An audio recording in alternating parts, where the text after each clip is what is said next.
Hello viewers, সবাইকে স্বাগত। আজকে আমি সাবেশ এবং পারস্পরিক আবেশ অর্থাৎ সেলফ ইন্ডাকট্যান্স এবং মিউচুয়াল ইন্ডাকট্যান্স সম্বন্ধে আলোচনা করব।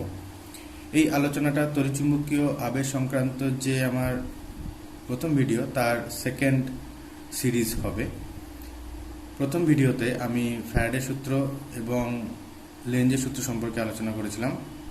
আজকে সেই ফ্যারাডে সূত্র এবং লেঞ্জের সূত্র কীভাবে অ্যাপ্লাইড হয় সেই অ্যাপ্লিকেশনটা আজকে আমরা দেখব। সাবেশ কুণ্ডলী আমরা কাকে বলি? সাবেশ কুণ্ডলী সিম্পলি একটা সলিনয়েড। একটা সলিনয়েডকে আমরা ততক্ষণই সলিনয়েড বলবো বা ইলেকট্রোম্যাগনেট বা তড়িৎচুম্বক বলবো যতক্ষণ ওর মধ্য দিয়ে যে প্রবাহটা স্থির থাকবে। আমরা জানি যে স্থির তড়িৎ প্রবাহ যখন একটা সলিনয়েডের মধ্য দিয়ে যায় তখন তার অক্ষ বরাবর, এই সলিনয়েডটার অক্ষ বরাবর একটা চৌম্বক ক্ষেত্র তৈরি হয়। আমি আপাতত চৌম্বক ক্ষেত্রটাকে এইভাবেই দেখাচ্ছি। এই বরাবর একটা চৌম্বক ক্ষেত্র তৈরি হয়।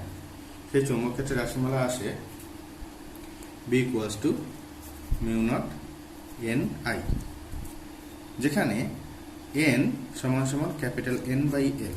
এখন এলটা কি? এলটা হলো সলিনয়েডের দৈর্ঘ্য এবং n সলিনয়েডের পাক সংখ্যা, আর N/L অর্থাৎ স্মল n এই রাশিটাকে আমরা পাক ঘনত্ব বা টার্ন ডেনসিটি বলি।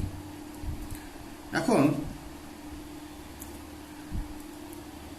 আগের ভিডিও থেকে আমরা জেনেছি যে যদি কোনো একটা স্থানে কোনো একটা লুপের সঙ্গে জড়িত ফ্লাক্সের পরিবর্তন হয় তখন সেই লুপে তড়িৎচালক বল আবিষ্ট হয়। এই ঘটনাটাকে আমরা তড়িৎচুম্বকীয় আবেশ বলি। তো সেক্ষেত্রে আবিষ্ট তড়িৎচালক বল আসে কত? -dφ/dt। এখানে ফাই সেই কুণ্ডলীর সঙ্গে জড়িত ফ্লাক্সের কথা বলছে। এখন ফ্লাক্সের সংজ্ঞানুযায়ী আমরা কি জানি? যেমন ফ্লাক্সের ডেফিনেশনটা এরকম ছিল B.ds, যেখানে ds কোনো একটা ছোট্ট ক্ষেত্রফল। মানে ব্যাপারটা এরকম যে ফ্লাক্সের সংজ্ঞা হিসাবে আগের ভিডিওতে যেটা বলা হয়েছিল, ধরলাম এরকম একটা ক্ষেত্রফল, আর এই ক্ষেত্রফলের মধ্যে টোটাল ফ্লাক্স কত তার জন্য আমি ধরলাম এই বরাবর একটা চৌম্বক ক্ষেত্র কাজ করছে B। তো ফ্লাক্সের সংজ্ঞাটা কি?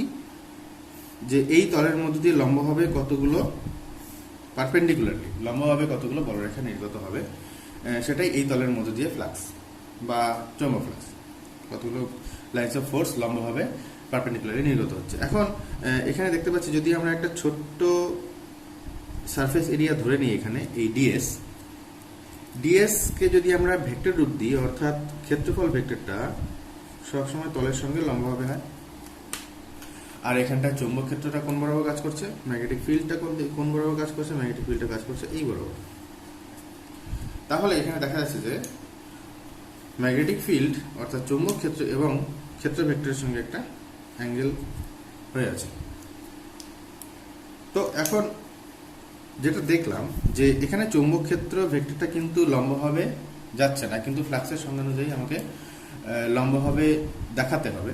তার জন্য কি করব? তার জন্য এই বি এর এই বরাবর উপাংশ আমরা চিন্তা করব। এই বরাবর উপাংশ কত হবে? B cos θ, এটা আমরা জানি। তাহলে এই ds ক্ষেত্রফলের ফ্লাক্স কত? সাপোজ আমি সেটাকে যদি dφ ধরি, তাহলে কত হবে? B cos θ × ds।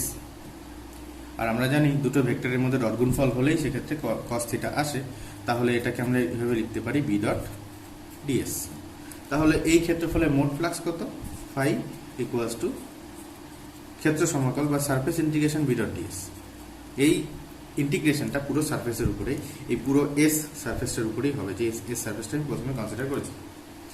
এখন কোনো জায়গায় যদি ম্যাগনেটিক ফিল্ডটা সুষম হয়, ইউনিফর্ম হয়, সেক্ষেত্রে ম্যাগনেটিক ফিল্ডটা ধ্রুবক থাকে, কনস্ট্যান্ট থাকে, সেক্ষেত্রে আমরা বলতে পারি B.সারফেস ইন্টিগ্রেশন ds অথবা B.s। ds ইন্টিগ্রেশন করলে আমরা পাবো s, এটা আমরা জানি। কিন্তু সব জায়গায় ম্যাগনেটিক ফিল্ড সুষম নাও হতে পারে, সেই কেসগুলোই এখন আলোচনার বিষয়। যদি এই সলিনয়েডে এই কারেন্টের টাইম রেসপেক্টিভ চেঞ্জ হয়, অর্থাৎ এই কারেন্টটাকে যদি আমরা চেঞ্জ করতে থাকি, তাহলে কি হবে? তাহলে এখানটায় চৌম্বক ক্ষেত্রটা অর্থাৎ ম্যাগনেটিক ফিল্ডটা চেঞ্জ করবে, বি চেঞ্জ করতে থাকবে। আর যখন বি চেঞ্জ করবে তখন ফাইও চেঞ্জ করবে। আর যখনই টাইম রেসপেক্টিভ ফাইয়ে চেঞ্জ হবে তখন এখানটায় একটা ইএমএফ বা ইলেকট্রোমোটিভ ফোর্স বা একটা তড়িৎচালক বল এখানে তৈরি হবে। আর লেঞ্জের সূত্রানুসারে তড়িৎচালক বলটা এমন দিকে তৈরি হবে যাতে সেটা ফ্লাক্স পরিবর্তনের কারণকে বাধা দিতে পারে। এখন ফ্লাক্স পরিবর্তনের কারণটা কি? আমি শুরু থেকে আবার আসি, যেটা বলছিলাম ফ্লাক্স পরিবর্তনের কারণটা কি? বি এর পরিবর্তন, এবং বি এর পরিবর্তনের কারণ কি? আই এর পরিবর্তন। অর্থাৎ ফ্লাক্স পরিবর্তনের কারণ এখানে কারেন্টের পরিবর্তন। তার মানে এখানে তড়িৎচালক বলটা এমনভাবে সৃষ্টি হবে সেটা কারেন্টের পরিবর্তনকে বাধা দেবে। অর্থাৎ আমি যদি ধরে নিই যে সময় সাপেক্ষে এদিকে কারেন্ট আমি বৃদ্ধি করতে চাইছি, তখন তড়িৎচালক বলটা অর্থাৎ ইএমএফটা এইদিকে তৈরি হবে, এদিকে পজিটিভ এদিকে নেগেটিভ হবে। অর্থাৎ তখন কি হবে? এই কারেন্টকে ও অপোজ করার চেষ্টা করবে, বাধা দেওয়ার চেষ্টা করবে, কারেন্টের বৃদ্ধিকে ও বাধা দেওয়ার চেষ্টা করবে উল্টো দিকে একটা ইএমএফ তৈরি করে। আদারওয়াইজ যদি আমি ধরি যে সময় সাপেক্ষে আমি কারেন্টটাকে আস্তে আস্তে কমাতে থাকবো, তখন এর ইএমএফটা কোন দিকে তৈরি হবে? এই দিকে। অর্থাৎ ও কারেন্টের দিকে ইএমএফ তৈরি করবে যাতে ও কারেন্টটাকে বৃদ্ধি করার চেষ্টা করে, দুটোতেই বাধা দেবে। লেঞ্জের সূত্র আমাদেরকে তাই বলে যে ফ্লাক্সের পরিবর্তনকেও বাধা দেওয়ার চেষ্টা করবেই। ফ্লাক্সের পরিবর্তন মানে কারেন্টের পরিবর্তন, মানে কারেন্টের পরিবর্তনকে সেক্ষেত্রে বাধা দেবে। কারেন্ট বৃদ্ধি হতে থাকলেও সেটাকে বাধা দেবে, কিংবা হ্রাস যদি হতে থাকে সেটাকেও বাধা দেবে। এই ঘটনাটাকে বলি আমরা সেলফ ইন্ডাকটেন্স বা সাবেশ। সেলফ ইন্ডাকটেন্স বা সাবেশ অর্থাৎ স্বকীয় আবেশ, নিজের জন্য নিজের মধ্যেই আবেশ। কারণ ওর মধ্যেই চৌম্বক ফ্লাক্সের পরিবর্তন হচ্ছে, তার জন্য ওর মধ্যেই তড়িৎচালক বল আবিষ্ট হচ্ছে। অর্থাৎ তড়িৎচুম্বকীয় আবেশটা ওর মধ্যে প্রবাহের পরিবর্তনের জন্য তার মধ্যেই তৈরি হচ্ছে, নিজের জন্যই নিজের মধ্যে আবিষ্ট তড়িৎচালক বল তৈরি হচ্ছে, আর যেটা তড়িৎচালক বলের সৃষ্টির কারণকে বাধা দিচ্ছে। বুঝা গেল? এই ঘটনাটাকে বলা হয় সাবেশ। আর তখন এই সলিনয়েডটাকে আমরা তখন আর ইলেকট্রোম্যাগনেট বলবো না, তখন আমরা সেটাকে বলবো সাবেশ কুণ্ডলী বা ইন্ডাকশন কয়েল। অর্থাৎ এর মধ্যে ফ্লাক্সের পরিবর্তন প্রবাহের পরিবর্তনের সমানুপাতিক। তাই দেখছি, কারণ প্রবাহ পরিবর্তন হলে কারেন্ট পরিবর্তন হলে বি পরিবর্তন হবে, এবং বি পরিবর্তন হলে ফ্লাক্সের পরিবর্তন হবে, ফাইয়ের পরিবর্তন হবে। তাহলে ফ্লাক্সের পরিবর্তনটা প্রবাহের পরিবর্তনের সঙ্গে সমানুপাতিক। তাহলে ইকুয়াল করলে অবশ্যই একটা কনস্ট্যান্ট আসবে, এল আই। এই কনস্ট্যান্টটাকে বলা হয় ওই কয়েলটির, ইন্ডাকশন কয়েলটির সেলফ ইন্ডাকটেন্স বা সাবেশাঙ্ক। তো এই যে সেলফ ইন্ডাকটেন্স, অর্থাৎ সেলফ ইন্ডাকটেন্স বলে যে পার ইউনিট, আমি যদি সেলফ ইন্ডাকটেন্সের ডেফিনেশন বের করতে চাই তাহলে কি হবে? I equals to 1 হলে phi equals to L, অথবা L is equal to phi। তার মানে কি বোঝাতে চাইছে? যে পার ইউনিট চেঞ্জ ইন কারেন্টের জন্য, for per unit change in current যতটা ফ্লাক্স চেঞ্জ হচ্ছে সেটাকেই বলা হয় ওই কয়েলের সেলফ ইন্ডাকটেন্স বা সাবেশাঙ্ক। তার মানে পার ইউনিট কারেন্টের জন্য যেই কয়েলে ফ্লাক্সের পরিবর্তন বেশি হবে তার সেলফ ইন্ডাকটেন্স বেশি, এবং যেই কয়েলে ফ্লাক্সের পরিবর্তন কম হবে তার সেলফ ইন্ডাকটেন্স কম। এখন ফ্লাক্সের পরিবর্তনটা বেশি হবে বা কম হবে কিভাবে? এখানে একটা জিনিস লক্ষ্য করবে, একটা বিষয় লক্ষ্য করবে, আমি এই বিষয়টা আগে এখানে ইনক্লুড করিনি। সেটা হলো, যদি আমি ধরি যে এখানে অনেকগুলো কুণ্ডলী আছে, আমি ধরেছি যে n সংখ্যক কুণ্ডলী আছে, তো এক একটা কুণ্ডলীতে ফ্লাক্স যদি ফাই হয়, ফ্লাক্সের পরিবর্তন যদি ফাই হয়, পরিবর্তন আমি পরে ধরছি, একটা কুণ্ডলীতে যদি একটা লুপে, এক একটা কয়েলে, একটা টার্নে যদি ফ্লাক্সের পরিবর্তন ডিফাই হয়, তাহলে n সংখ্যক টার্নে টোটাল ফ্লাক্সের পরিবর্তন কত? n * d∅। তাহলে যদি আমি নাম্বার অফ টার্নস বৃদ্ধি করি তাহলে কিন্তু তার ফ্লাক্সের পরিবর্তন কিন্তু বেশি হবে তার মধ্যে, তাহলে তার কিন্তু সেলফ ইন্ডাকটেন্স বেশি হওয়া উচিত। এখন আদৌ তাই হচ্ছে কিনা সেটা জানার জন্য আমাকে সেলফ ইন্ডাকটেন্সের যে এক্সপ্রেশন, সেই এক্সপ্রেশনটাকে আমাকে একটু ডিরাইভ করতে হবে। প্রথমত এখানে দেখছি যে ম্যাগনেটিক ফিল্ড কতটা তৈরি হচ্ছে। আমি যে কোনো মুহূর্তের কথা চিন্তা করছি, কারণ এখানে প্রবাহ চেঞ্জ করছে, কারেন্ট চেঞ্জ করছে, তার মানে ম্যাগনেটিক ফিল্ড চেঞ্জ করবে। তো কোনো একটা মুহূর্তে যদি কারেন্ট আই ছিল, তাহলে ওই মুহূর্তে ম্যাগনেটিক ফিল্ড কত ছিল? Mu naught into N I by L. আমি স্মল এনটাকে ক্যাপিটাল এন বাই এল হিসাবে লিখলাম। তো দেয়ারফোর প্রতি কুণ্ডলিতে ফ্লাক্স কত আসছে? প্রতি কুণ্ডলিতে ফ্লাক্স আসছে বি ইন্টু ওই কুণ্ডলীর ক্ষেত্রফল বা সারফেস এরিয়া। আমি এইখানটায় এটাকে ওই কুণ্ডলীর প্রতিটা কুণ্ডলীর সারফেস এরিয়া ধরছি, এবং আপাতত এখানে দেখছি যে এখানে আমরা কস থিটা ইনক্লুড করিনি, তাহলে প্রতিটা কুণ্ডলীর সারফেস এরিয়া এইদিকে থাকলে আর বিও এইদিকে তৈরি হচ্ছে, কারণ প্রত্যেকটা কুণ্ডলীর সারফেস এরিয়া কোন দিকে থাকবে? এদিকে। আমি যদি কুণ্ডলীটাকে লক্ষ্য করি, তাহলে প্রত্যেকটা কুণ্ডলীর সারফেস এরিয়া এদিকে থাকবে, আর বি তো এদিকেই তৈরি হচ্ছে, ম্যাগনেটিক ফিল্ডটা এদিকেই তৈরি হচ্ছে। সুতরাং এখানটায় ওদের মধ্যে অ্যাঙ্গেল কত থাকবে? 0। তাহলে এখানটায় cos 0 হয়ে যাবে, কারণ cos থিটা আসবে এবং cos 0 1 হবে। তাহলে আমি শুধু বি এ পাবো। এটা হচ্ছে প্রতি কুণ্ডলীর সঙ্গে জড়িত ফ্লাক্স। দেয়ারফোর এন সংখ্যক কুণ্ডলীতে মোট ফ্লাক্সটা কত? এখানে একটা কুণ্ডলী তো নেই, এখানে এন সংখ্যক কুণ্ডলী আছে। তাহলে এন সংখ্যক কুণ্ডলীতে মোট ফ্লাক্স কত? এন ইন্টু বি ইন্টু এ, এটাকে আমি ধরছি ফাই মোট ফ্লাক্স। তাহলে ফাই ইকুয়ালস টু কত আসছে? ফাই ইকুয়ালস টু আসছে এন, বি এর এক্সপ্রেশন আমরা জানি mu naught N I by L, তাহলে ইন্টু এ। তাহলে এখানে কত আসছে? Mu naught N square A by L into I. অর্থাৎ এখান থেকে আমরা কি পাচ্ছি? এখান থেকে পাচ্ছি phi equals to mu naught N square A by L into I. এই যে ইকুয়েশনটা আমি শেষ পর্যন্ত পেলাম, সেই ইকুয়েশনটাকে আমার ওই ডেফিনেশনের ইকুয়েশনের সঙ্গে যদি কম্পেয়ার করি, তুলনা করি, তাহলে দেখো এখানে আমরা এলটা কি পাচ্ছি? এল ইকুয়ালস টু পাচ্ছি mu naught N square A by L. তাহলে আমি সেলফ ইন্ডাকটেন্সের যে এক্সপ্রেশনটা পেয়ে গেলাম। এক্সপ্রেশনটা কি? Mu naught N square A by L. তো দেখো যে সেলফ ইন্ডাকটেন্স বা সাবেশাঙ্কটা কোন কোন বিষয়ের উপর নির্ভর করছে। খুব দরকার, যখন আমরা নিউমেরিক্যাল সলভ করব তখন আমাদের এইটুক আইডিয়া থাকতে হয়, না হলে সেক্ষেত্রে কিছু কিছু পয়েন্ট ওই নিউমেরিক্যাল করার সময় মিস হয়ে যেতে পারে, সেক্ষেত্রে অ্যান্সারটা ভুল আসতে পারে। তো এখানে দেখা যায় ফার্স্ট অফ অল এলটা কিন্তু জিওমেট্রিক্যাল ফ্যাক্টরের উপরে ডিপেন্ড করছে। জিওমেট্রি বলতে ওর সারফেস এরিয়া, প্রত্যেকটা টার্নের প্রত্যেকটা কুণ্ডলীর সারফেস এরিয়া, এবং ওই সলিনয়েডটার লেন্থ। সলিনয়েড বলবো না আমি এখানটায়, যেটা আমি একটু আগে বলেছিলাম ইন্ডাকশন কয়েলের কথা বলবো। তো ইন্ডাকশন কয়েলের লেন্থের উপর ডিপেন্ড করছে। নেক্সট ডিপেন্ড করছে, যেটা আমি একটু আগেই বলছিলাম, যে নাম্বার অফ টার্নস যদি আমি বাড়াই তাহলে ফ্লাক্সের চেঞ্জ বাড়বে, তাহলে সেই সমস্ত লুপগুলো বেশি ইন্ডাকশন দেখাবে, বেশি সাবেশ দেখাবে, তাহলে তার সাবেশাঙ্ক বেশি হবে। তাহলে দেখা যাচ্ছে যে অ্যাকচুয়ালি এন এর সঙ্গে প্রপোর্শনাল হয় না, এখানে এন স্কোয়ারের সঙ্গে প্রপোর্শনাল হয়। ঠিক আছে?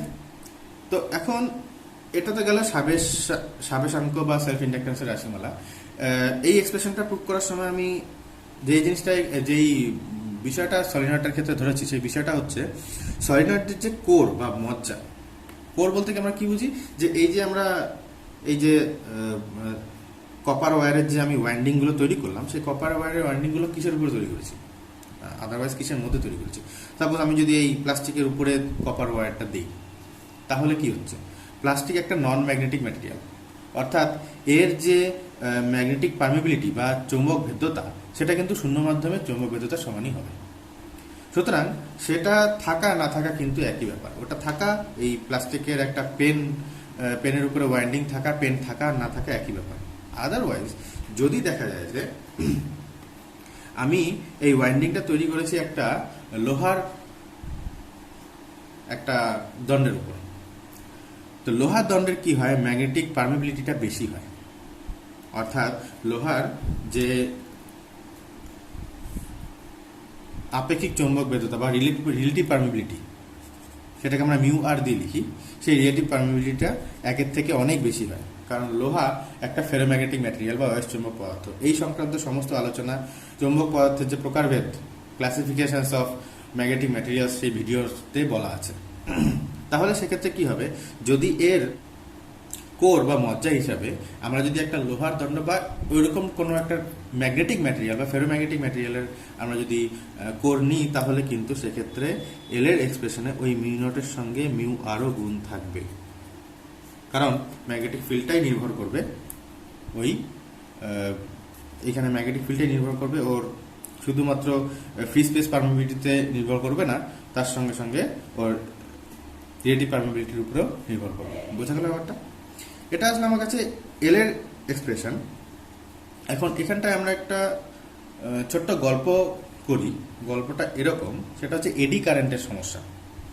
যে কোনো সেলফ ইন্ডাক্টেন্স বা কোনো একটা ইন্ডাকশন কয়েল যখন আমরা বানাই, তখন আমরা কোর হিসাবে অবশ্যই কোনো না কোনো ফেরোম্যাগনেটিক ম্যাটেরিয়াল নেওয়ার চেষ্টা করি, যাতে মিউ আরটা অনেকটা বেশি হয়। আর মিউ আর বেশি হলে বিটা অনেক বেশি হবে, কারণ বিটা তখন মিউ আর টাইমস হয়ে যাবে। তখন বি ইকুয়ালস টু হবে mu R mu naught N into I, এটার বদলে এটা হয়ে যায়। তখন ম্যাগনেটিক ফিল্ডটা যখন খুব বেশি হয়, তখন ফ্লাক্সের চেঞ্জটা অনেক বেশি হয়। আর ফ্লাক্সের চেঞ্জটা যখন খুব বেশি হয়, তখন এই ইন্ডাকশনটাও অনেক বেশি হয়, তার জন্য ইন্ডিউসড ইএমএফটা অনেক বেশি হয়, তড়িৎচালক বলটা অনেক বেশি হয়। আর সেটাই আমাদের কাছে ডিজায়ার থাকে। তো সেক্ষেত্রে যদি ম্যাগনেটিক ম্যাটেরিয়াল ইউজ করি, তখন সেখানে একটা সমস্যা দাঁড়ায়। সেই সমস্যাটাকে আমরা এডি কারেন্ট বলছি। এখন এডি কারেন্টটা কী জিনিস, সেই বক্তব্যে আমি আসবো। ধরলাম এটা সেই ম্যাগনেটিক কোর, ম্যাগনেটিক ম্যাটেরিয়ালের তৈরি কোর, যার রিলেটিভ পারমিবিলিটি বা আপেক্ষিক চৌম্বক ভেদ্যতা মিউ আর।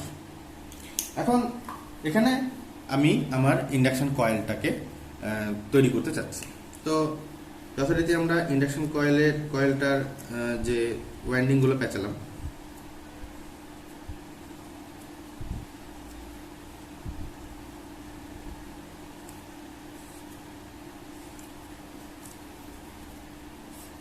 এখানে আমি একটা সোর্স অর্থাৎ একটা ব্যাটারি যুক্ত করব, আর তার সঙ্গে আমরা একটা রিওস্ট্যাট যুক্ত করব। রিওস্ট্যাট যারা জানো না, আমি সিম্পলি বলে দিই, রিওস্ট্যাট একটা যন্ত্র যেখান থেকে আমরা ভ্যারিয়েবল রেজিস্ট্যান্স তৈরি করতে পারবো। খুব ফ্র্যাকশন রেজিস্ট্যান্সও ভ্যারি করা যায়। তো এই বরাবর একটা রিওস্ট্যাট আমি বসালাম, আর এই রিওস্ট্যাটটাকে আমি কনস্ট্যান্টলি চেঞ্জ করতে থাকবো। সে তখন কি হবে, এই কারেন্টটা চেঞ্জ করবে, আর কারেন্টটা যখন চেঞ্জ করবে, তখন এর মধ্যে যে এই কারেন্টের জন্য যে ম্যাগনেটিক ফিল্ডটা তৈরি হচ্ছে, এদিক বরাবর যে ম্যাগনেটিক ফিল্ডটা তৈরি হচ্ছে, সেই ম্যাগনেটিক ফিল্ডটা চেঞ্জ করবে। Suppose magnetic field P, magnetic ফিল্ডটা চেঞ্জ করবে। আর ম্যাগনেটিক ফিল্ড যখন চেঞ্জ করবে, তখন আমরা জানি তার সঙ্গে সঙ্গে ফ্লাক্সটাও চেঞ্জ করবে। আর ফ্লাক্স যখন চেঞ্জ করবে, তার জন্য ইএমএফ ইন্ডিউসড হবে আর ইলেকট্রোম্যাগনেটিক ইন্ডাকশন হবে। এটা জাস্ট কয়েলের গল্পটা আমি বলছি। সমস্যাটা হয় কোরে। কি হয়, একটু আগে যেটা বলছিলাম যে কোরে একটা সমস্যা দাঁড়ায়। কোরের সমস্যাটা কি, তার জন্য আমি কোরটাকে, মজ্জাটাকে একটু ম্যাগনিফাই করে আঁকি। ধরা গেল কোরটাকে এদিক থেকে আমি অবজার্ভ করছি। কোরের মধ্যে কোনো একটা কারেন্ট তৈরি হতে পারে, সেই কারেন্টটাকে আমরা এডি কারেন্ট বলছি। কোরটাকে আমরা এদিক থেকে অবজার্ভ করছি। কি হবে, এই ফ্লাক্সের চেঞ্জটা, ম্যাগনেটিক ফিল্ডের চেঞ্জ অথবা ফ্লাক্সের চেঞ্জ কিন্তু শুধু এই কয়েলটার উপরেই পড়ছে না, কিন্তু তার সঙ্গে সঙ্গে কোরটার উপরে পড়ছে। কারণ এই মজ্জাটা কিন্তু আলাদা জিনিস নয়, আলাদা কোথাও নেই, মজ্জাটা এই কয়েলের সাথেই আছে। তাহলে মজ্জাটার উপরে কিন্তু এই ফ্লাক্সের চেঞ্জটা পড়বে। আর আমরা জানি মজ্জা হিসেবে আমরা কি নিয়েছি, ম্যাগনেটিক ম্যাটেরিয়াল নিয়েছি। আর বেশিরভাগ ম্যাগনেটিক ম্যাটেরিয়াল কন্ডাক্টিং হয়, প্রচুর কন্ডাকশন ইলেকট্রন তার ওর মধ্যে থাকে। আর এই কন্ডাকশন ইলেকট্রনগুলোর জন্য যখন ওর মধ্যে ফ্লাক্সের চেঞ্জ হয়, তখন ওর মধ্যে ইএমএফ ইন্ডিউসড হয়। ওর মধ্যে যখন ইএমএফ ইন্ডিউসড হয়, তখন ওর মধ্যে যে সমস্ত কন্ডাকশন ইলেকট্রনগুলো আছে, সেগুলো কিন্তু সেই ইন্ডিউসড ইএমএফ এর জন্য কোনো একটা ফিক্সড লুপে, কোনো একটা নির্দিষ্ট লুপে ঘোরা শুরু করে। অরবিটাল মোশন দেখা যায় ইলেকট্রনগুলো। সাপোজ এখানে একটা অরবিটাল মোশন পাও ইলেকট্রনের, এই সমস্ত জায়গায় একটা অরবিটাল মোশন পাওয়া যায় ইলেকট্রনের ভিতরে, ফ্রিলি ঘুরতে থাকে। তখন কি হয়, এখানটা একটা লুপ না, ভেরিয়েবল লুপে, ভিতরের লুপে ঘুরতে পারে ইলেকট্রন। তার বাইরের লুপেও ঘুরতে পারে ইলেকট্রন। যতটা সম্ভব কারেন্ট তৈরি করার এই ইন্ডিউসড ইএমএফ এর জন্য ওর ভেতরে, এখানে আমি কোরের ভেতরের কথা বলছি, এখানে কিন্তু কয়েলের কথা বলছি না। কয়েলে কি হয় না হয় সেটা আমি একটু আগে দেখলাম। এর জন্য কি হয়, তো যেহেতু আমরা কাঁচা লোহা কিংবা স্টিল আমরা কোর হিসাবে নিই, তার জন্য তাদের রেজিস্টিভিটি অনেক বেশি হয়, রোধাঙ্ক, অন্য কথায় বলতে গেলে তার রেজিস্ট্যান্স অনেক বেশি হয়। আর যখনই এই প্রচুর পরিমাণ যখন ইলেকট্রন একসঙ্গে ঘুরতে থাকে, তখন ওই রেজিস্ট্যান্সের মধ্যে হিট জেনারেট হতে থাকে আই স্কোয়ার আর টি হিসাবে। আমরা জানি হিট জেনারেশনের এটা ইকুয়েশন, কতটা হিট জেনারেট করলো। তো এখানে যখন প্রচুর লুপে ঘুরতে থাকে, প্রচুর পরিমাণ হিট কিন্তু এখানে তৈরি হয়। অর্থাৎ বেশিরভাগ কারেন্ট এনার্জির অনেকটাই কিন্তু, কারেন্ট এনার্জি বেশিরভাগটাই কিন্তু এখানে হিট এনার্জিতে কনভার্ট হয়ে নষ্ট হয়ে যায়, হিট লস হয়। এই ধরনের এই কারেন্টগুলোকে আমরা এডি কারেন্ট বা ঘূর্ণি প্রবাহ বলি। আর এখন সমস্যাটা হচ্ছে এই হিট লসটা কতটা হয়, অন্যথায় বলতে গেলে কতটা হিট তৈরি হয়। এখানে মোটামুটি এতটা হিট তৈরি হতে পারে, বাস্তবে দেখা যায় যে এই হিটের জন্য যে টেম্পারেচারটা উঠবে, সেই টেম্পারেচারটা মোটামুটি কপারের মেল্টিং পয়েন্ট বা গলনাঙ্কে পৌঁছে যায়। সেক্ষেত্রে কি হয়, কপারের কয়েলগুলো গলে যায়, গলে গিয়ে ছিঁড়ে যেতে পারে, কারেন্ট কানেকশন বন্ধ হয়ে যেতে পারে। তো এটা, এই সমস্যাটা আমাদের কাছে ডিজায়ার্ড না। আমাদের কোনোভাবে এই সমস্যাটা থেকে বেরোতে হবে। কারণ এখানে আমি শুধু ইন্ডাকশন কয়েলের কথা বলছি, এখানে অনেক ধরনের পদার্থ, অনেক ধরনের যন্ত্রে এই কোরটাকে ইউজ করা হয়। যেমন সব থেকে বেশি ইউজ হয় ট্রান্সফরমারে। তো এখন এইটাকে সলভ আমরা কিভাবে করি? আমরা যেদিক থেকে দেখছি সেদিক থেকে আমরা কোডটাকে আঁকি। অর্থাৎ এদিক থেকে আমাদের অবজারভেশন পয়েন্ট থেকে যদি আমরা কোডটাকে দেখি, আমরা সিম্পলি কোডটাকে এইভাবে দেখব। এখন আমরা কি করি, সাধারণত কি করা হয়, এই কোডটাকে একটা সিঙ্গেল বার নেওয়া হয় না, এই বারটাকে ছোট ছোট স্লাইসে কাটা হয়। পুরো বারটাকে এরকম ছোট ছোট স্লাইসে কাটা হয়। আমি স্লাইসটাকে একটু কম দেখাচ্ছি, বাস্তবে আরো বেশি স্লাইস করা হয়, আরো বেশি পাতলা পাতলা পাতে কাটা হয়। এবং প্রত্যেকটা স্লাইসকে রেজিন দিয়ে যুক্ত করে দেওয়া হয়। রেজিন এক ধরনের আঠা, নন কন্ডাক্টিং। রেজিন দিয়ে যুক্ত করার পরে কি হবে দেখো, তাহলে এই স্লাইসটার সঙ্গে এই স্লাইসের কোনো ইলেকট্রিক্যাল কানেকশন নেই, এই স্লাইসটার সঙ্গে এন নেই, এই স্লাইসের কোনো স্লাইসের সঙ্গে পারস্পরিক কোনো ইলেকট্রিক্যাল কানেকশন নেই।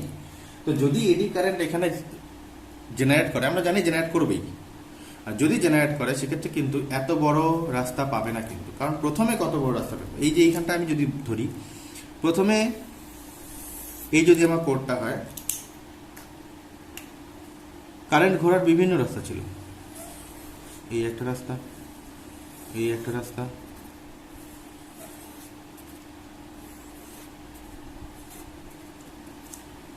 কারেন্ট ঘোরার বিভিন্ন রাস্তা ছিল। কিন্তু এখন এত বড় রাস্তা ট্রাভেল করতে পারবে না, কারণ আমরা জানি রাস্তার এই কারেন্ট ঘোরার যে পথটা দৈর্ঘ্য যত বাড়বে, লেন্থ যত বাড়বে, অথবা বলতে গেলে প্রত্যেকটা সার্কেলের সার্কামফারেন্স যত বাড়বে, তত রেজিস্ট্যান্স বাড়বে, তত হিট লসটা বেশি হবে। তার জন্য কি হয়, আমরা রাস্তাটার লেন্থটাকে কমিয়ে দিই। তখন কি হয়, ইলেকট্রনে এতটুকু জায়গার মধ্যেই ঘুরতে হয়, খুব অল্প জায়গা পায় ইলেকট্রন ঘোরার। যেহেতু খুব অল্প জায়গা পায়, তার জন্য রেজিস্ট্যান্সটা খুব একটা বেশি হয় না, হিট লসটা খুব কম হয়। দেখা যায় যে আমি যদি ধরে নিই যে আই এডি কারেন্টটাকে আমি আইই দিয়ে লিখলাম, তো যখন আমি স্লাইস করিনি তখন ধরলাম টোটাল এডি কারেন্ট তৈরি হচ্ছিল আইই। যদি এখানে আমি কয়টা স্লাইসে দেখিয়েছি, এখানটায় 1 2 7টা স্লাইস করে দেখিয়েছি। এই অবস্থায় প্রত্যেকটা লুপে যে এডি কারেন্ট তৈরি হবে সেটা যদি আইই ড্যাশ হয়, সেটা 7 ভাগের 1 ভাগ হয়, অর্থাৎ 7 টাইমস কমে। তাহলে যদি আমি এখানটায় 7টা স্লাইসের জায়গায় আমরা যদি n নাম্বার অফ স্লাইস নিই, প্রচুর স্লাইস করি, এই একটা করে দিই, তাহলে যদি n সংখ্যক আমি স্লাইস করি, n সংখ্যক পাতে এটাকে টুকরো করি, তাহলে কারেন্টটাও কিন্তু, এডি কারেন্টটাও কিন্তু n টাইমস হ্রাস পাবে। এইভাবে আমরা এডি কারেন্টটাকে কিন্তু কমাই। তার জন্য কিন্তু ট্রান্সফরমার, ডায়নামো, মোটর তারপরে ইন্ডাকশন, এই সমস্ত কয়েলগুলো যে কোর কিন্তু এরকম সিঙ্গেল বার নেওয়া হয় না, এরকম স্লাইস করা বিভিন্ন যে পাতগুলো, যে প্লেটগুলো, লোহার তৈরি প্লেট, কাঁচা লোহার তৈরি প্লেটগুলো যুক্ত করে করে করে করে বড় কোরটা বানানো হয়, আর সেই কোরের উপরে এই ইন্ডাকশন কয়েলটা পেঁচানো হয়। সেক্ষেত্রে কি হয়, এডি কারেন্ট এতটা কম হয়, হিট লসটাও খুব কম হয়। আর হিট লসটা যদি কম হয়, সেই ট্রান্সফর্মার কিংবা ডায়নামোটা বহুদিন কাজ করতে পারবে। হাউএভার, আমরা মাঝে মাঝে এই যে হিট তৈরি হওয়াটাকে ইউজ করি, এডি কারেন্টের জন্য যে হিট তৈরি হয় সেটাকে আমরা ইউজ করি কোথায়? ইন্ডাকশন কুকারে। আমরা জানি ইন্ডাকশন কুকার আমরা অনেকে দেখেছি। ইন্ডাকশন কুকারে কি হয়, এই কোর হিসেবে একটা অ্যালয় নেওয়া হয়, লোহার একটা সংকর ধাতু একটা অ্যালয় নেওয়া হয়, যার জন্য সেটার ওয়েট খুব কম হয় কিন্তু রেজিস্টিভিটি অনেক বেশি হয়। এর জন্য কি হয়, যে হিটটা তৈরি হয় সেটা আমার রান্নার কাজে লাগে, সেটা দিয়ে রান্না করা যায়। অর্থাৎ এখানে যে হিট তৈরি হবে তার জন্য টেম্পারেচারটা ম্যাক্সিমাম 300 ডিগ্রি সেন্টিগ্রেড হবে, আর সেই 300 ডিগ্রি সেন্টিগ্রেড আমরা জানি সমস্ত রান্না হয়ে যায়। ইন্ডাকশন কুকারে কিন্তু উল্টোটাই করা হয়, এইটার উল্টো ঘটনাটাই করা হয়। সেক্ষেত্রে আমার হিটটা দরকার, সেই হিটটা তৈরি করার জন্য আমরা কিন্তু সিঙ্গেল বার ইউজ করা হয় ইন্ডাকশন কুকারে। আবার মাঝে মাঝে ম্যাগনেটিক ব্রেকিংয়েও এই এডি কারেন্টের ইউজটা আছে। ম্যাগনেটিক ব্রেকিংটা কিরকম, আমি একটা সিম্পল ডায়াগ্রাম দিয়ে বোঝাচ্ছি। ধরো এটা একটা ডিস্ক, আর এটা যেটা আমি আঁকলাম সেটা হচ্ছে ডিস্কটার অ্যাক্সেল। এই অ্যাক্সেলের উপরে ডিস্কটা ফ্রিলি রোটেট করবে। এখন ধরো তুমি এই ডিস্কটাকে ঘুরিয়ে দিয়েছো, তাহলে তোমরা ধরো এখানে যে ফ্রিলি ঘুরিয়ে দিয়েছো, ফ্রিলি ঘুরতে থাকবে। এই মুহূর্তে যদি ছোট্ট একটা ম্যাগনেটকে যদি এই ডিস্কের খুব কাছাকাছি আনো, এই সমস্ত জায়গায় যদি ছোট্ট একটা ম্যাগনেটকে আনো, সঙ্গে সঙ্গে দেখা যায় যে ডিস্কটার ঘোরা বন্ধ হয়ে যায়, ডিস্কটা থেমে যায়। এটার কারণটা কি, আমি অন্যভাবে চিন্তা করছি। আমি এই ডিস্কটা ধরলাম, আমি ডিস্কটাকে 1 ডাইমেনশনে দেখাচ্ছি, কারণ এখানে 2 ডাইমেনশনে ছিল, এখানে 1 ডাইমেনশনে দেখাচ্ছি। তো ডিস্কটা যখন ঘোরে আর এখানটায় আমার সেই ম্যাগনেটটা আছে, তো কি হয়, ম্যাগনেটিক ফিল্ড লাইনগুলো কিভাবে তৈরি হবে, এইদিকে তৈরি হচ্ছে, এইভাবে তৈরি হচ্ছে, এইভাবে করে ম্যাগনেটিক ফিল্ড লাইনগুলো তৈরি হচ্ছে।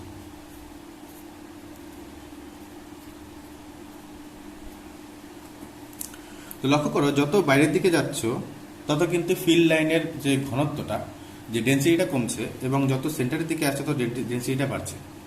যখন ডিস্কটা ঘোরে তখন কি হয়, ডিস্কের মধ্যে যে সমস্ত, অবশ্যই আমি যেটা বলতে ভুলে গেছি, ডিস্কটা কিন্তু কোনো কন্ডাক্টিং ম্যাটেরিয়াল বা ম্যাগনেটিক ম্যাটেরিয়ালের তৈরি ডিস্ক হতে হবে। নর্মালি কোনো প্লাস্টিকের ডিস্ক হলে হবে না, একটা ম্যাগনেটিক ম্যাটেরিয়ালের তৈরি ডিস্ক হতে হবে, কিংবা কন্ডাক্টিং ম্যাটেরিয়ালের তৈরি, অ্যালুমিনিয়ামও হতে পারে, কন্ডাক্টিং ম্যাটেরিয়ালের তৈরি একটা ডিস্ক হতে হবে।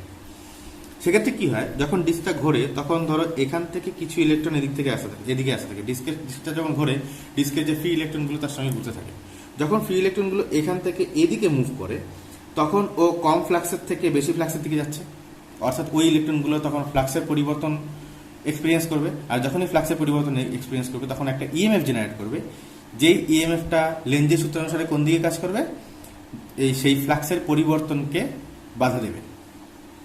অথবা যেই ইলেকট্রনগুলো সেন্টার থেকে এই বাইরের দিকে বেরিয়ে যাচ্ছে, এই সেন্ট্রাল অঞ্চল থেকে, ম্যাগনেটিক ফিল্ডের সেন্ট্রাল অঞ্চল থেকে বাইরের দিকে বেরিয়ে যাচ্ছে, সেই ইলেকট্রনগুলো আবার ফ্লাক্সের পরিবর্তন লক্ষ্য করবে। যে ইলেকট্রনগুলো এদিক থেকে এদিকে আসছে তাদের ক্ষেত্রে ফ্লাক্সটা বাড়বে, আর যে ইলেকট্রনগুলো এদিক থেকে এদিকে বেরিয়ে যাচ্ছে ঘোরার জন্য, তাদের জন্য ফ্লাক্সটা কমবে। অর্থাৎ এর জন্য ইলেকট্রোম্যাগনেটিক ফোর্সটা, অর্থাৎ ইএমএফটা, আদারওয়াইজ যদি বলি যে আবেশীয় তড়িৎচালক বলটা যেদিকে তৈরি হবে, এর ক্ষেত্রে তার উল্টো দিকে তৈরি হবে। কিন্তু দুটো তড়িৎচালক বলেরই উদ্দেশ্য কি হবে, উদ্দেশ্য ফ্লাক্সের পরিবর্তনকে বাধা দেওয়া। ফ্লাক্সের পরিবর্তনটা কার জন্য হচ্ছে, ফ্লাক্সের পরিবর্তনটা হচ্ছে ডিস্কটা ঘোরার জন্য। তো ডিস্কটা তখন ঘুরতে বাধা দেবে, তখন ডিস্কটাকে থামিয়ে দেওয়ার চেষ্টা করবে। এই প্রিন্সিপালের উপর ভিত্তি করে কিন্তু ম্যাগনেটিক ব্রেকিং বানানো হয়েছে। ম্যাগনেটিক ব্রেকিংটা জেনারেলি নর্মাল অটোমোবিলে ইউজ করা হয় না, কোনো হ্যাভি অটোমোবিলের ক্ষেত্রেই ম্যাগনেটিক ব্রেকিংটা ইউজ হয়। তো এই গেল এডি কারেন্ট এবং তার অ্যাপ্লিকেশনগুলো। তো এডি কারেন্ট একটা সব থেকে বড় সমস্যা, কিন্তু মাঝে মাঝে সেটা আবার কিছু কিছু ক্ষেত্রে আমাদেরকে সেটাকে অ্যাপ্লাই করেও আমরা অনেক কাজ সহজ করতে পারি, সেটা দেখলাম। এখন সেলফ ইন্ডাকটেন্সের এই প্রিন্সিপালের উপর ভিত্তি করে আমরা তৈরি করি চোক কয়েল। তো চোক কয়েল বা চোক কুণ্ডলী একটা উচ্চ সাবেশাঙ্ক বা হাই ইন্ডাকটেন্স এবং নিম্ন রোধ বা লো রেজিস্ট্যান্সের একটা কয়েল, যেই কয়েলটাকে সাধারণত হাই ভোল্টেজ প্রচণ্ড উচ্চ বিভব পার্থক্য তৈরি করার জন্য ব্যবহার করা হয়। তো চোক কয়েলের সেটআপটা এরকম: একটা ভোল্টেজ সোর্স অর্থাৎ একটা ব্যাটারিকে সাবেশ কুণ্ডলীর সঙ্গে যুক্ত করা হয় এবং তার সঙ্গে একটা পরিবর্তনশীল রোধ যুক্ত করা হয়। রোধটা ভোল্টেজ এই পরিবর্তনের সাহায্যে আমরা কারেন্টটাকে বাড়ানোর চেষ্টা করি। এখন যেহেতু সাবেশাঙ্ক উচ্চ, যেই মুহূর্তে আমরা এই সুইচটাকে অন করি, সাপোজ এই সুইচটাকে যখনই অন করব, সঙ্গে সঙ্গে কি হবে, সাবেশাঙ্কের জন্য ওর যে তড়িৎচুম্বকীয় আবেশের জন্য, কারণ প্রথমে যখন কারেন্ট ছিল না তখন আমাদের ফ্লাক্স 0 ছিল, যখনই কারেন্টটা ম্যাক্সিমাম হলো সঙ্গে সঙ্গে কিন্তু ফ্লাক্সটা ম্যাক্সিমাম হয়ে গেল। এই যে ফ্লাক্সের যে পরিবর্তনটা, এই পরিবর্তনে ও সবসময় বাধা দেবে, আবেশ কুণ্ডলীটি। এটা আমরা আগেও দেখলাম যে এই বাধা দেওয়ার জন্য কি হবে, কারেন্টটা প্রথমে কিন্তু বাড়তে পারবে না, প্রথমে কারেন্টের বৃদ্ধিটাকে এখানে বাধা দেবে। বাধা দেওয়ার ফলে কি হবে, কারেন্টটা পরে আস্তে আস্তে বৃদ্ধি পাবে।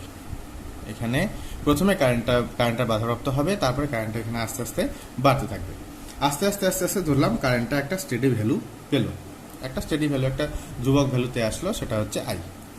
এখন যখন এই ধ্রুবক ভ্যালু আইতে আসে, তখন এই সাবেশ কুণ্ডলীর মধ্যে যে শক্তিটা সঞ্চিত হয়, শক্তি কেন সঞ্চিত হয় বলবো, কেননা এখানে যেহেতু বাধা সৃষ্টি করে এবং বাধাজনিত বলের জন্য কাদের উপর বাধা সৃষ্টি করবে, এখানে প্রবাহটাকে বাধা সৃষ্টি করে, প্রবাহের পরিবর্তনকে বাধা সৃষ্টি করে।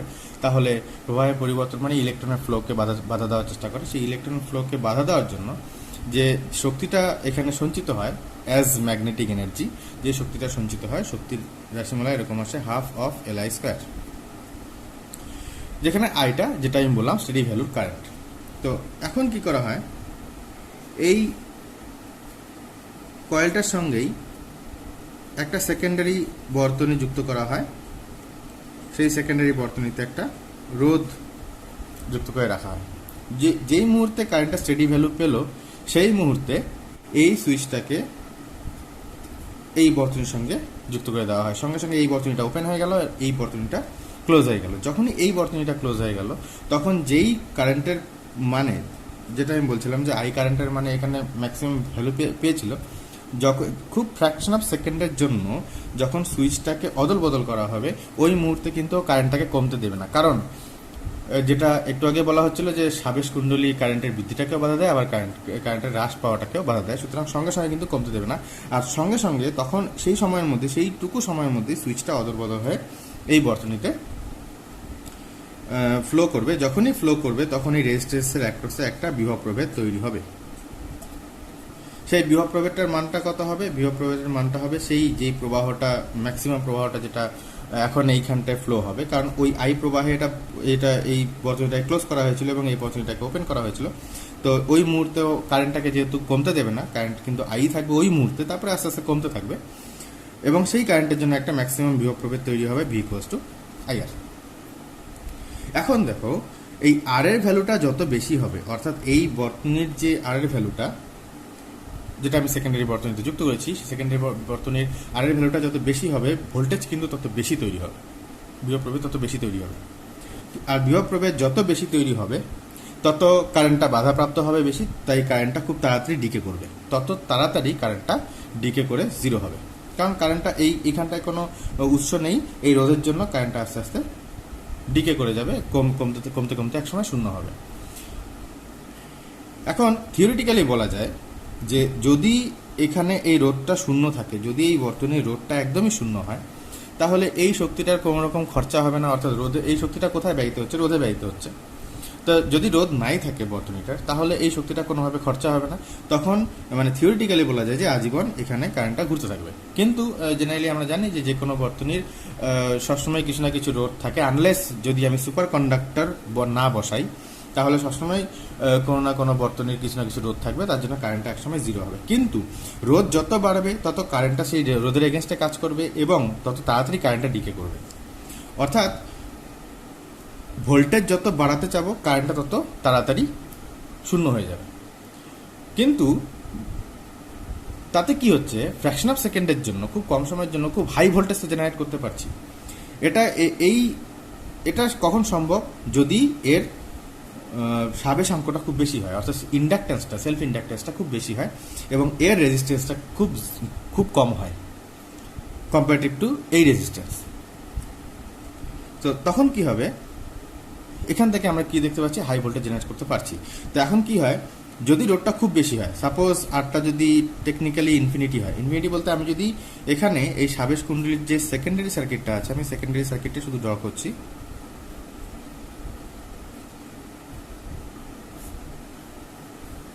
এখানে যদি আমি দুটো ইলেকট্রোড যুক্ত করি, আর ইলেকট্রোডগুলো ওপেন আছে মানে এখানে রোধটা কত, অসীম, তাহলে ভোল্টেজটা ম্যাক্সিমাম তৈরি হবে। আর সেই ম্যাক্সিমাম ভোল্টেজের জন্য যে কারেন্টটা তৈরি হবে, সেই কারেন্টটা এই দিক থেকে এইদিকে স্পার্কের আকারে বেরোবে। অর্থাৎ কারেন্টটা তখন যাওয়ার জন্য নিজেই কারেন্টটা তখন যাওয়ার জন্য যে কোনো একটা রাস্তা ও খুঁজে নেবে। সেক্ষেত্রে যদি কোনো কন্ডাক্টর থাকে ভালো, যদি নাও থাকে সেক্ষেত্রে শূন্য মাধ্যমের মধ্যে দিয়ে কারেন্টটা লিক করবে। এবং যেহেতু খুব কম সময়ের মধ্যে কারেন্টটা লিক করে যাচ্ছে, খুব কম সময়ের মধ্যে কারেন্টটা জিরো হয়ে যাচ্ছে, আর যেহেতু ভোল্টেজটা অনেক বেশি, তার জন্য এখানে একটা হাই কারেন্ট জেনারেট হবে, আর হাই কারেন্টের জন্য হাই স্পার্ক তৈরি হবে। এই প্রিন্সিপালটাকে আমরা বাইক, স্কুটার, এই সমস্ত যে স্পার্ক প্লাগ থাকে, সেলফ স্টার্টারের যে স্পার্ক প্লাগ, সেই স্পার্ক প্লাগে এই প্রিন্সিপালটা ইউজ করা হয়। অর্থাৎ আর যদি একদম ইনফিনিটি হয়, ওপেনও থাকে, তখনও কিন্তু একটা হাই কারেন্ট খুব কম সময়ের জন্য ফ্লো করে, তখন আমরা কিন্তু একটা স্পার্ক পাই। বোঝা গেল ব্যাপারটা? আর ঠিক এই ফর্মুলার উপর ভিত্তি করেই কিন্তু ফ্লুরোসেন্ট টিউব, বা সাধারণত আমরা যেটাকে টিউব লাইট বলে চিনি বাড়িতে, সেই টিউব লাইটগুলো এইভাবেই কাজ করে। অ্যাকচুয়ালি কি হয়, তো টিউব লাইটের ক্ষেত্রে কি হয়, টিউব লাইটের ভিতরটা কিন্তু ফাঁপা থাকে, কোনো কন্ডাক্টর থাকে না। এই পাশে একটা ফিলামেন্ট থাকে যেখান থেকে ইলেকট্রন বেরোয়, আর এইখানটা একটা ফিলামেন্ট থাকে যেখানে ইলেকট্রন গিয়ে ঢোকে। তো এখন ইলেকট্রনের এই রাস্তা থেকে এই রাস্তাতে নিয়ে যেতে গেলে প্রচুর পরিমাণ ভোল্টেজ দরকার হয়। সেই ভোল্টেজ আমরা মেইনসের 220 ভোল্ট দিয়ে তৈরি করতে পারি না। তার জন্য এইখানেও একটা চোক কয়েল ইউজ করা হয়, এরকমই একটা চোক কয়েল ইউজ করা হয়। সেই চোক কয়েল খুব কম সময়ের মধ্যে যে হাই ভোল্টেজ জেনারেট করে, সেই হাই ভোল্টেজের জন্য ইলেকট্রনগুলো এদিক থেকে এদিকে যায়, তখন লাইটে জ্বলে। তো সেক্ষেত্রে এই চোক কয়েলটা কিন্তু দায়ী এইখানে হাই ভোল্টেজ জেনারেট করার জন্য, কারণ এখানে যে ভোল্টেজটা তৈরি করতে হবে সেই ভোল্টেজ সাধারণত আমি মেইনসের থেকে পাবো না। তো এটা গেল সেলফ ইন্ডাকটেন্সের গল্প, এবং সেলফ ইন্ডাকটেন্সকে আমরা কীভাবে কাজে লাগাতে পারছি। বাইকের স্পার্ক প্লাগ থেকে শুরু করে রডের চোখ, সমস্ত জায়গাতেই চোক কয়েলটা ইউজ হয়। সেলফ ইন্ডাকটেন্সের আরও ইউজ আছে, আমরা সেটা এসির অ্যানালাইসিসে দেখব। এসি অর্থাৎ পরিবর্তী প্রবাহের অ্যানালাইসিসে আমরা সেই ঘটনাটা দেখব। তো আপাতত এই পর্যন্ত সেলফ ইন্ডাকটেন্স অর্থাৎ সাবেশাঙ্কের গল্প গেল। এখন আসবো আমরা পারস্পরিক আবেশের আলোচনায়।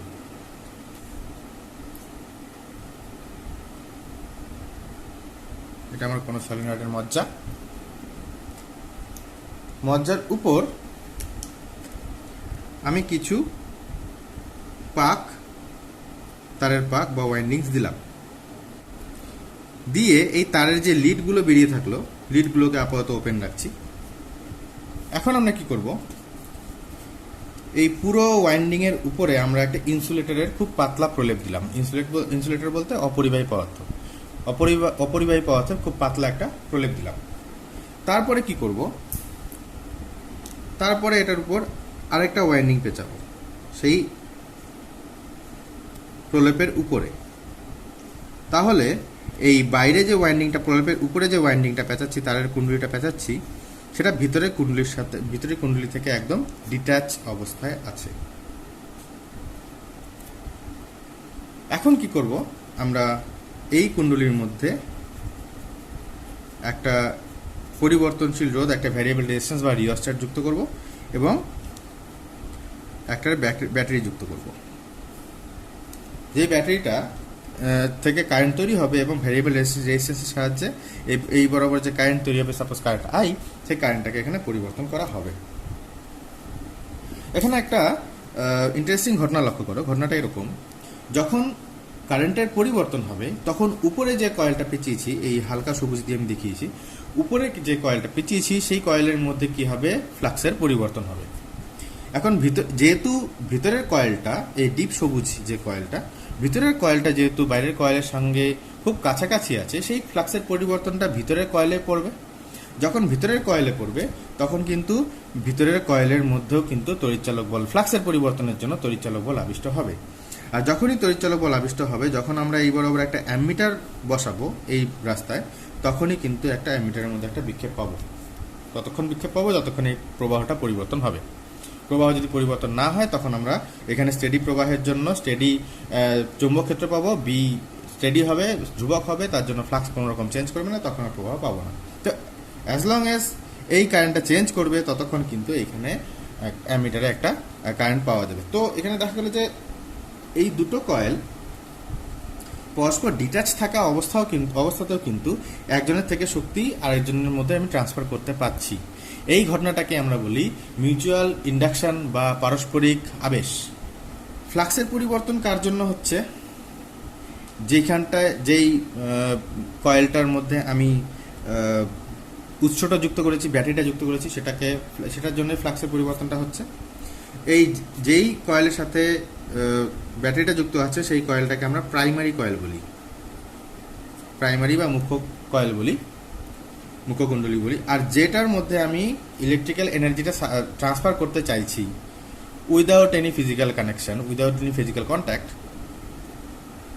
এই বর্তনীটাকে বলা হয় সেকেন্ডারি বর্তনী, বা এই কয়েলটাকে বলা হয় সেকেন্ডারি কয়েল বা গৌণ কুণ্ডলী। তো দেখা যাচ্ছে প্রাইমারির জন্য গৌণ কুণ্ডলীতে ফ্লাক্সের পরিবর্তন হচ্ছে। তাহলে অবশ্যই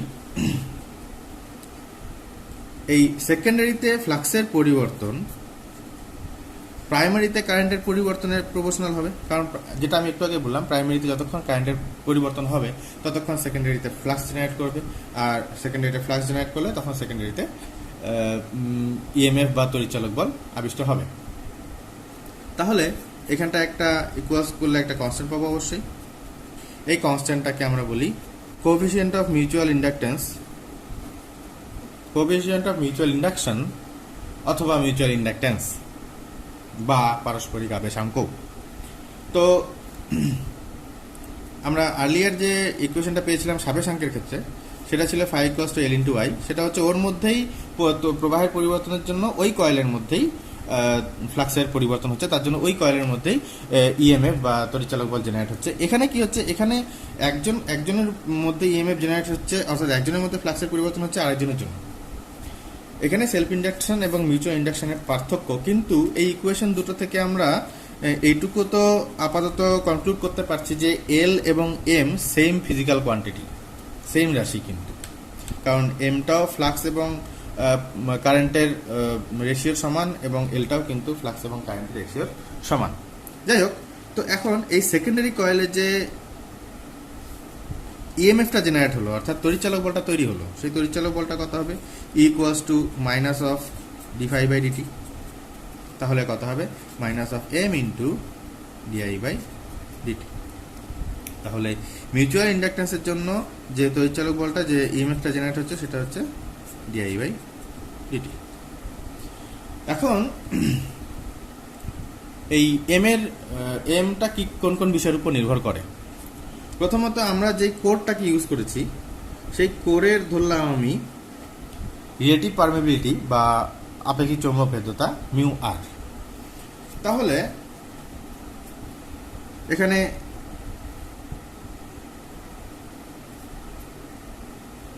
ম্যাগনেটিক ফিল্ডটা কতটা তৈরি হচ্ছে, এই কয়েলের যে কারেন্টটা তৈরি হচ্ছে তার জন্য ইনস্ট্যান্টানিয়াস কোনো একটা মুহূর্তে ম্যাগনেটিক ফিল্ডটা কত আসছে, ম্যাগনেটিক ফিল্ডটা আসছে μr μ0 np ×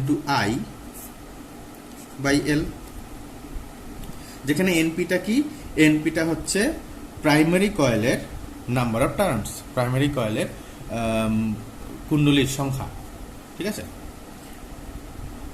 আর আইটা অ্যাজ ইউজুয়াল প্রাইমারি কয়েলের কারেন্ট। তার জন্য যে ফ্লাক্সটা তৈরি হচ্ছে, সাপোজ সেকেন্ডারি কয়েলে যে ফ্লাক্সটা তৈরি হচ্ছে, সেই সেকেন্ডারি কয়েলের ফ্লাক্সটা কত হবে, এই বি ইন্টু সেকেন্ডারি কয়েলের total number of turns, total পাক সংখ্যা, ইন্টু সেকেন্ডারি কয়েলের ক্ষেত্রফল, সাপোজ সেকেন্ডারি কয়েলের ক্রস সেকশনাল এরিয়া, সেটা ধরলাম আমি এ। তাহলে এখানে ফাইটা কত পাচ্ছি, ফাই ইকুয়ালস টু পাচ্ছি বি এর ভ্যালুটা যদি আমি এখানে বসাই, তাহলে আসছে mu R mu naught N P N S into A by L into I. Clear? তো দেখো এই যে ইকুয়েশনটা আর এই ইকুয়েশনটা একটু কম্পেয়ার করো তো। যদি তোমরা কম্পেয়ার করো তাহলে দেখবে যে এম এর এক্সপ্রেশনটা কত আসছে, মিউচুয়াল ইন্ডাকট্যান্সের এক্সপ্রেশনটা কত আসছে, মিউ আর মিউ নট। অবশ্যই যদি কোনো ম্যাগনেটিক ম্যাটেরিয়াল নেই তখন মিউ আরটা আসবে, যদি কোনো ম্যাগনেটিক ম্যাটেরিয়াল না থাকে তখন কিন্তু সেটা ফ্রি স্পেস পারমিটিভিটি হবে, অর্থাৎ শুধু মিউ নট হবে। তাহলে N P N S A by L, এটা আসলো আমার এই প্রাইমারি এবং সেকেন্ডারি কয়েলের মধ্যে যে মিউচুয়াল ইন্ডাকশন হচ্ছে, সেই মিউচুয়াল ইন্ডাকশনটা কত গুণ হচ্ছে, অর্থাৎ পার ইউনিট কারেন্ট চেঞ্জের জন্য কতটা ফ্লাক্সের পরিবর্তন হচ্ছে, অথবা মিউচুয়াল ইন্ডাকটেন্সটা এক্সপ্রেশনটা আমরা বের করলাম। এখন আমরা জানি যে প্রাইমারি কয়েল এবং সেকেন্ডারি কয়েল দুটোই ইন্ডাকশন কয়েল, তা দুজনেরই কিন্তু সেলফ ইন্ডাকটেন্সও থাকবে। তো সেলফ ইন্ডাকটেন্সের সঙ্গে মিউচুয়াল ইন্ডাকটেন্সের, সেই দুটো প্রাইমারি এবং সেকেন্ডারি কয়েলের সেলফ ইন্ডাকটেন্সের সাথে এই মিউচুয়াল ইন্ডাকটেন্সের রিলেশনশিপটা কি, সেই রিলেশনশিপটা একটু দেখব। আমরা সেলফ ইন্ডাকটেন্সের এক্সপ্রেশন অলরেডি জেনেছি। সেলফ ইন্ডাকটেন্সের এক্সপ্রেশনটা কি, L equals to mu R mu naught. অবশ্যই যদি কোনো ম্যাগনেটিক ম্যাটেরিয়াল কোর হিসাবে রাখি তবে মিউ আরটা আসবে, বারবার একই কথা বলছি। যাই হোক, তো N square A by L, যেটা হচ্ছে এলটা হচ্ছে কয়েলের, যে কোনো একটা কয়েলের, যেই কয়েলের কথা বলবো সেই কয়েলের লেন্থটা। এখন এখানে আমি দুটো কয়েলেরই লেন্থ সেম ধরেছি, আর দুটো কয়েলেরই ক্রস সেকশনাল এরিয়া আমি প্রায় সেম ধরবো। কেননা আমি বলছিলাম যে যখন আমরা প্রাইমারি কয়েলটার ওয়াইন্ডিংটা করলাম, সেকেন্ডারি কয়েলটার ওয়াইন্ডিংটা করলাম, তারপরে যে উপরে একটা ইনসুলেটরের যে একটা কোটিং দিলাম, সেই কোটিংটা খুব পাতলা ছিল।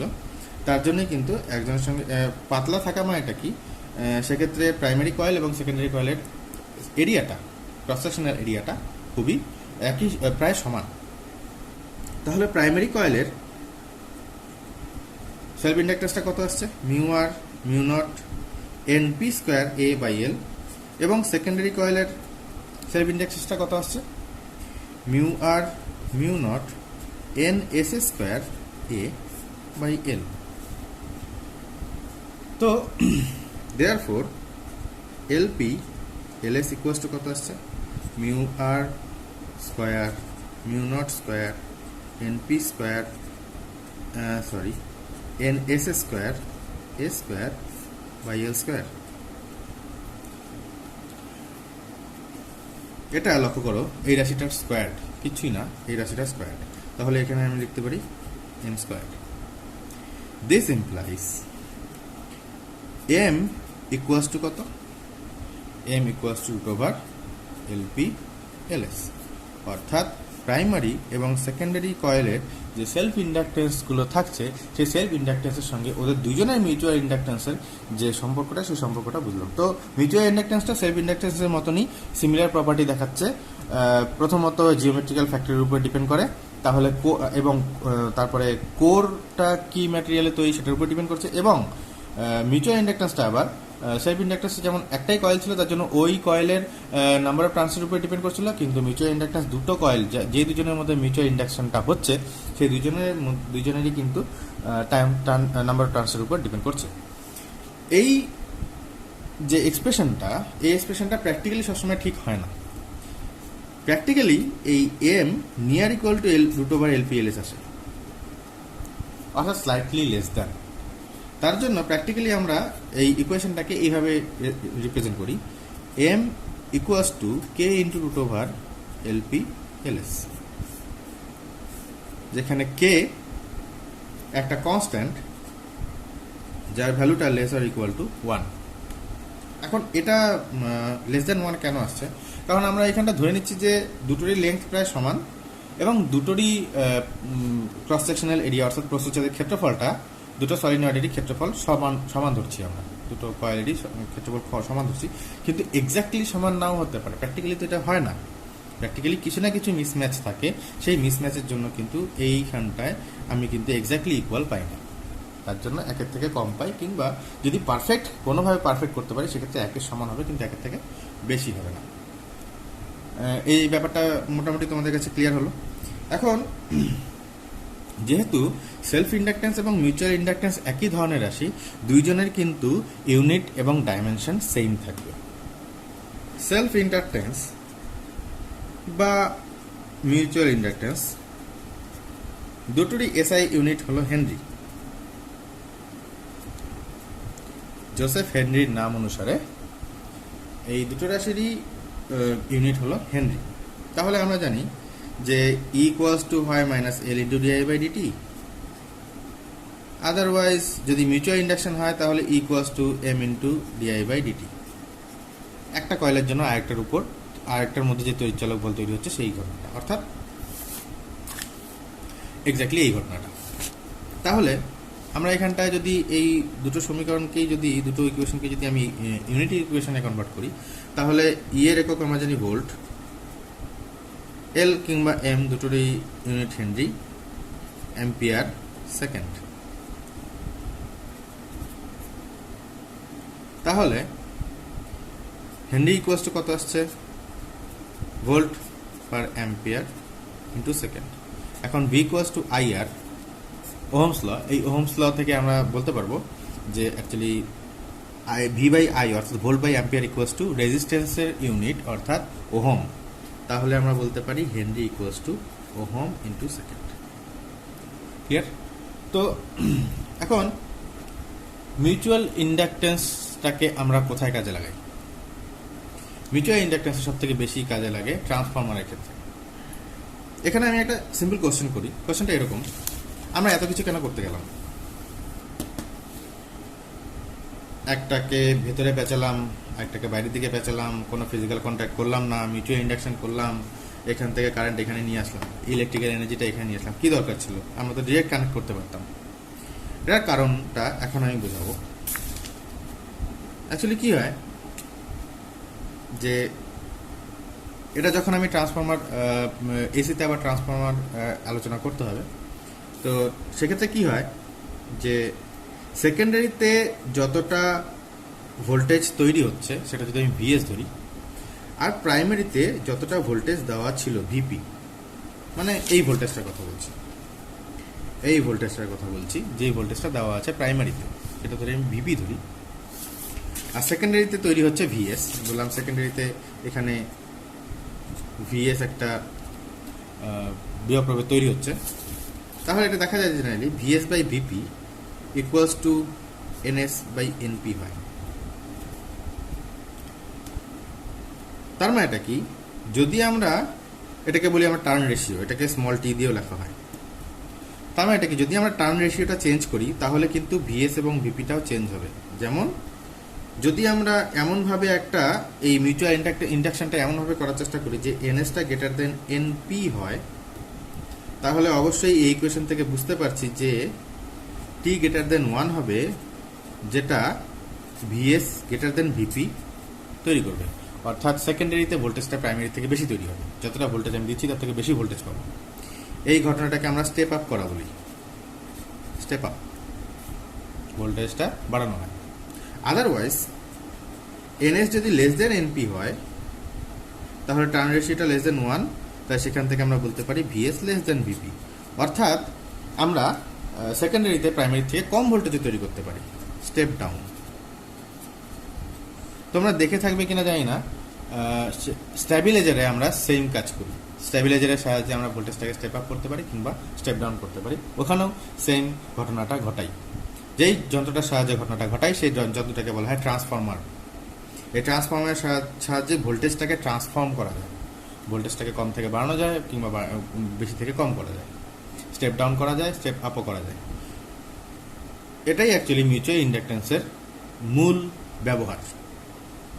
এখানে কি হয় অ্যাকচুয়ালি, এটাতে সুবিধাটা কি? এটাতে সুবিধাটা হলো যে আমরা জানি যে প্রাইমারিতে যেই পাওয়ারটা ড্র করছে ভিপি ইন্টু আইপি যদি হয়, আইপি প্রাইমারি কারেন্ট, আর সেকেন্ডারিতে যে পাওয়ারটা তৈরি হচ্ছে ভিএস আইএস, সেকেন্ডারিতে কারেন্ট ধরলাম আমি আইএস, অবশ্যই এই পাওয়ারটা greater or equal to V S I S হবে।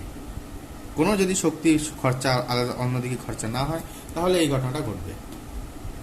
এটাকে আমরা একটা ট্রান্সফর্মারের পারফেক্ট কাপলিং বলি। সেক্ষেত্রে কি হয় লক্ষ্য করবে, পাওয়ার তো সেম, পার সেকেন্ডে যে পরিমাণ এনার্জি জেনারেট করছে সেই পরিমাণ এনার্জি তো কমবে না। পাওয়ার যদি সেম হয় তাহলে যদি ভিএস বাড়িয়ে দিতে পারি তখন আইএসটা খুবই কমে যায়। এই ঘটনাটাকে ইউজ করা হয়, কাজে লাগানো হয় ট্রান্সমিশন লাইনে।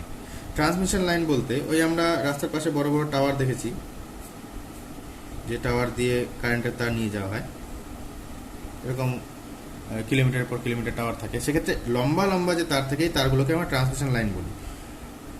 পাওয়ার হাব থেকে অর্থাৎ পাওয়ার স্টেশন থেকে, যেখান থেকে যেই জলবিদ্যুৎ কেন্দ্র কিংবা তাপবিদ্যুৎ কেন্দ্র যেখান থেকে কারেন্টটা তৈরি হয় সেখান থেকে বিভিন্ন সাবস্টেশনে যায়। এই রাস্তাটা অনেক বড়, অনেক লম্বা।